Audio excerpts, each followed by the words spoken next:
আপোনালোক সকলোকে washimbooktube চেনেললৈ স্বাগতম জনাইছোঁ।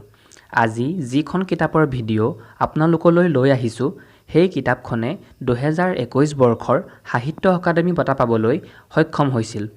আপোনালোকে ভিডিঅ'টোৰ থাম্বনেইল দেখি গম পাইছেই। সেই কিতাপখন হৈছে অনুৰাধা শৰ্মা পূজাৰী বাইদেউৰ ইয়াত এখন অৰণ্য আছিল কিতাপখন। কিতাপখনৰ কাহিনীটো অৰণ্য একোখনক কেন্দ্ৰ কৰিয়েই লিখা হৈছে। তাহানিৰ দিনতে গুৱাহাটীৰ পাঞ্জাবাৰীত এই বনাঞ্চলখন আছিল। বনাঞ্চলখনৰ নাম হৈছে আমচিং বনাঞ্চল। কিতাপখনৰ কাহিনীটোত বিভিন্ন ধৰণৰ চৰিত্ৰৰ কথাৰ মাজেৰে বনাঞ্চলখনৰ বিৱৰণ সুন্দৰভাৱে দিবলৈ চেষ্টা কৰিছে অনুৰাধা শৰ্মা পূজাৰী বাইদেৱে। কিতাপখনৰ আৰম্ভণিতে এক নাৰী চৰিত্ৰৰ কথা কৈছে, যি নাৰী চৰিত্ৰই কৰ্মব্যস্ততাৰ বাবে নিজৰ চাৰিওদিশৰ সৌন্দৰ্যক উপভোগ কৰিবলৈ সময় নাপায়। এবাৰ তেওঁ চালচা ডান্স শিকি থকাৰ সময়ত সোঁ ভৰিখনত ইমান বেয়াকৈ দুখ পালে যে তেওঁ সৰু গাঁঠিৰ ওচৰত হাড় ভাগিল। ফলত তেওঁ ডাক্তৰৰ পৰামৰ্শ মতে ঘৰতে থাকিব লগা হ'ল।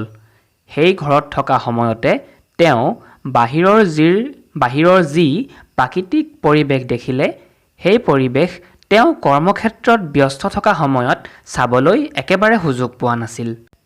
কিতাপখনত উল্লেখ থকা বিভিন্ন চৰিত্ৰৰ মাজৰ এগৰাকী নাৰী চৰিত্ৰ, যি নাৰী চৰিত্ৰৰ কথা অলপ আগতে উল্লেখ কৰিছোঁ।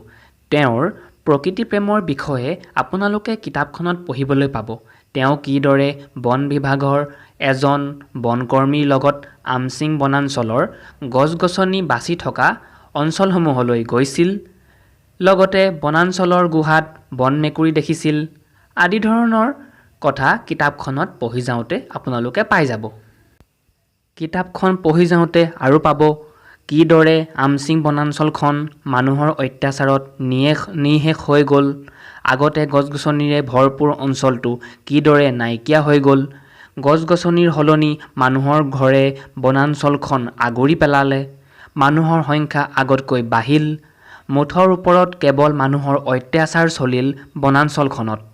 কিতাপখনত আপোনালোকে হাতী মানুহৰ সংঘাতৰ কথাও পঢ়িবলৈ পাব। থুলমূলকৈ কিতাপখনৰ কাহিনী এইটোৱেই।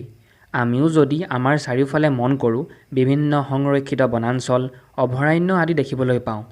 বৰ্তমান সময়ত হাবি-জংঘল লগতে সংৰক্ষিত বনাঞ্চলৰ ওপৰতো মানুহে কম বেছি পৰিমাণে অত্যাচাৰ চলাবলৈ এৰা নাই।